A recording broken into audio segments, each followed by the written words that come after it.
நமச்சிவாய வாழ்க. நாதன்தாள் வாழ்க. இமைப்பொழுதும் என் நெஞ்சில் நீங்காதான் தாழ் வாழ்க. வாழ்க வளமுடன். அனைவருக்கும் இனிய வணக்கங்கள். அனைவரையும் சமமாக கருதும் துலாம் ராசி அன்பர்களே, இதுவரை களத்திர ஸ்தானமான 7ஆம் ராசியில் இருந்து வந்த குரு பகவான் சித்திரை மாதம் 18ஆம் நாள் முதல் அஷ்டமஸ்தானமான 8ஆம் வீட்டில் சஞ்சாரம் செய்ய இருக்கின்றார். அஷ்டமஸ்தானத்தில் இருக்கின்ற குரு பகவான் தான் நின்ற ராசியில் இருந்து 5ஆம் பார்வையாக கன்னி ராசியான போகஸ்தானத்தையும், 7ஆம் பார்வையாக விருச்சிக ராசியான குடும்பஸ்தானத்தையும், 9ஆம் பார்வையாக மகர ராசியான சுகஸ்தானத்தையும் பார்வையிட இருக்கின்றார். குரு பகவான் 5ஆம் பார்வையாக போகஸ்தானத்தை பார்ப்பதால் நீண்ட நாட்களாக இழுபறியாக இருந்து வந்த பணிகளை செய்து முடிப்பீர்கள். மனதளவில் இருந்து வந்த கட்டுப்பாடுகள் குறையும். பலதரப்பட்ட மக்களின் ஒத்துழைப்பு கிடைக்கும். தூரதேச பயணம் தொடர்பான முயற்சிகள் சிலருக்கு கைகூடும். குரு பகவான் 7ஆம் பார்வையாக குடும்பஸ்தானத்தை பார்ப்பதால் சாமர்த்தியமான பேச்சுக்களின் மூலம் இழுபறியான தனவரவுகளை பெறுவீர்கள். குடும்பத்தில் புதிய நபர்களின் அறிமுகம் மகிழ்ச்சியான தருணத்தை உண்டாக்கும். விலை உயர்ந்த பொருட்கள் மீது ஆர்வம் அதிகரிக்கும். கொடுத்த வாக்குறுதிகளை நிறைவேற்றுவீர்கள். குரு பகவான் 9ஆம் பார்வையாக சுகஸ்தானத்தை பார்ப்பதால் உறவினர்களின் வழியில் ஒத்துழைப்பான சூழல் உண்டாகும். சுபகாரியம் தொடர்பான எண்ணங்கள் கைகூடும். பழைய சிந்தனைகளால் அவ்வப்போது குழப்பங்கள் ஏற்பட்டு நீங்கும். புதிய வீடு மற்றும் மனை வாங்குவது தொடர்பான எண்ணங்கள் கைகூடும். குரு பகவான் அஷ்டமஸ்தானத்தில் நிற்பதால் எதிர்பாராத சில திடீர் வரவுகள் உண்டாகும்.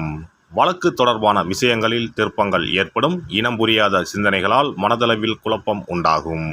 புதிய முயற்சிகளில் ஆலோசனை பெற்று முடிவெடுப்பது நல்லது. சகோதரர்களின் வழியில் ஏற்ற இறக்கமான சூழல் அமையும். நெருக்கமானவர்கள் பற்றிய புரிதல் மேம்படும். நட்சத்திர பாத சஞ்சார பலன்கள். குரு பகவான் கிருத்திகை நட்சத்திரத்தில் சஞ்சரிப்பதால் உடல் ஆரோக்கியத்தில் ஏற்ற இறக்கமான சூழல் உண்டாகும். திட்டமிட்ட பணிகளில் தாமதம் ஏற்படும். எதிலும் விழிப்புணர்வுடன் செயல்படுவது நல்லது. கொடுக்கல் வாங்கலில் சூழ்நிலை அறிந்து முடிவெடுக்கவும். குரு பகவான் ரோகிணி நட்சத்திரத்தில் சஞ்சரிப்பதால் வியாபார பணிகளில் அலைச்சல்கள் ஏற்படும். உறவினர்களிடத்தில் அனுசரித்து நடந்து கொள்ளவும். உத்தியோகத்தில் எதிர்பாராத சில இடமாற்றங்களால் தடுமாற்றம் ஏற்படும். பேச்சுக்களில் நிதானத்தை கடைபிடிக்கவும். குரு பகவான் மிருகசிரீச நட்சத்திரத்தில் சஞ்சரிப்பதால் குடும்ப உறுப்பினர்களிடத்தில் நிதானத்தை கடைபிடிக்கவும். எதிர்பாராத சில செலவுகளால் கையிருப்புகள் குறையும். கூட்டாளிகளின் வழியில் அலைச்சல்கள் ஏற்படும். போட்டித் தேர்வுகளில் எதிர்பார்த்த முடிவுகள் தாமதமாக கிடைக்கும். குருவின் வக்கரகால சஞ்சார பலன்கள். நெருக்கடியான சூழல் படிப்படியாக குறையும். தடைப்பட்ட பணிகளை மேற்கொள்வதற்கு சாதகமான சூழல் உண்டாகும். மற்றவர்களின் தனிப்பட்ட விஷயங்களில் தலையிடுவதை தவிர்க்கவும். மனதளவில் புதுவிதமான பக்குவமும் தெளிவும் ஏற்படும்.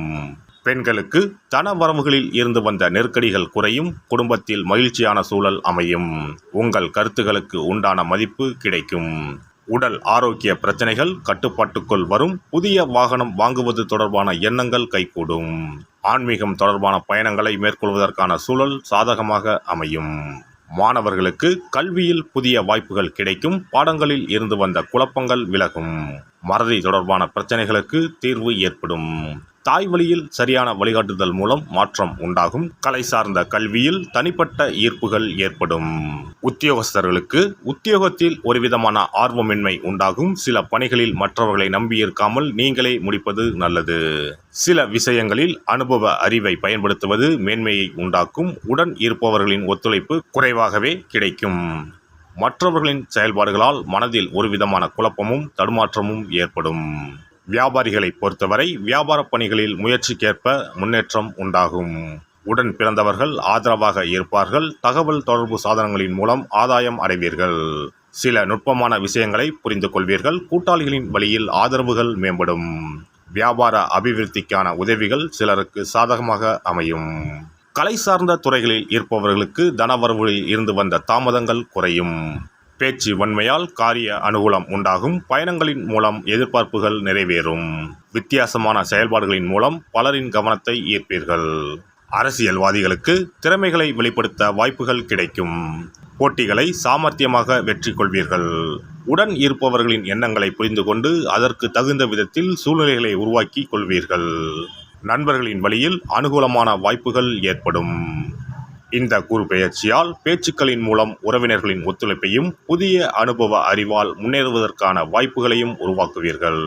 உடன் பிறப்புகளிடம் விட்டு கொடுத்து செல்வதும் விவேகமான அணுகுமுறைகளை மேற்கொள்வதும் நல்ல மாற்றத்தை ஏற்படுத்தும். வெள்ளிக்கிழமை தோறும் ஐயனாரை வழிபாடு செய்து வர நெருக்கடியாக இருந்து வந்த சில பிரச்சனைகள் விலகும். இனி குரு பகவானின் அருளை பெறுவதற்கு வியாழக்கிழமையில் எப்படி விரதம் இருக்க வேண்டும் என்பதனை பற்றி காண்போம். குரு பகவானின் அருள் இருந்தால்தான் வாழ்வில் மங்கள காரியங்கள் தடையின்றி நடந்து கொண்டே இருக்கும். இவரின் அருளை பரிபூர்ணமாக பெற வேண்டும் என்றால் அவருக்குரிய வியாழக்கிழமையில் விரதம் இருந்தாலே போதும். குரு பகவானுக்குரிய விரதத்தை கடைபிடிக்க நினைப்பவர்கள் சுக்கிலபட்சம் எனப்படும் வளர்பிறையில் வரும் வியாழக்கிழமைகளில் இந்த விரதத்தை இருக்கலாம். ஒரு வருடத்தில் தொடர்ந்து 16 வளர்பிறை வியாழக்கிழமைகள் வரும். இந்த நாட்களில் விரதம் இருந்தால் எண்ணற்ற பலன்கள் கிடைக்கும். 3 ஆண்டு காலம் இந்த விரதத்தை கடைபிடித்தால் குரு பகவானின் பூரண அருள் வாழ்நாள் முழுவதும் கிடைக்கும். வியாழக்கிழமை விரதம் இருக்கும் முறை.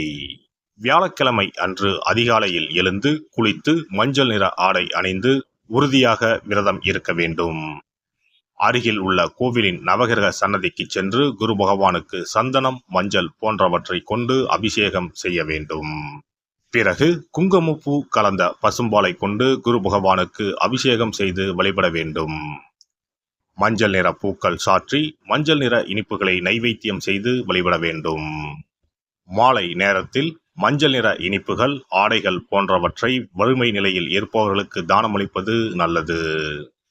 இரவில் உப்பு சேர்க்காத உணவை சமைத்து சாப்பிட்டு வியாழக்கிழமை விரதத்தை நிறைவு செய்யலாம்.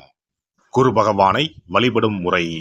குரு பகவானுக்கு தேங்காய் எண்ணெய், நல்லெண்ணெய், நெய் ஆகிய 3ஐயும் கலந்து விளக்கேற்ற வேண்டும். குரு பகவானுக்கு ஏற்றப்படும் விளக்குகளின் எண்ணிக்கை 11 அல்லது 21 இருப்பது சிறந்தது. குரு பகவானுக்கு பிடித்த மலர்கள் முல்லை, மல்லிகை. ஆகையால் அவருக்கு முல்லை அல்லது மல்லிகை மாலையை அணிவித்து கொண்டை கடலையை படைத்து வழிபடுவது சிறந்தது. வியாழக்கிழமை தோறும் சிவன் கோவிலுக்கு சென்று குரு பகவானுக்கு அர்ச்சனை அல்லது கற்பூர ஆரத்தி செய்து வணங்கி வருவது நல்லது.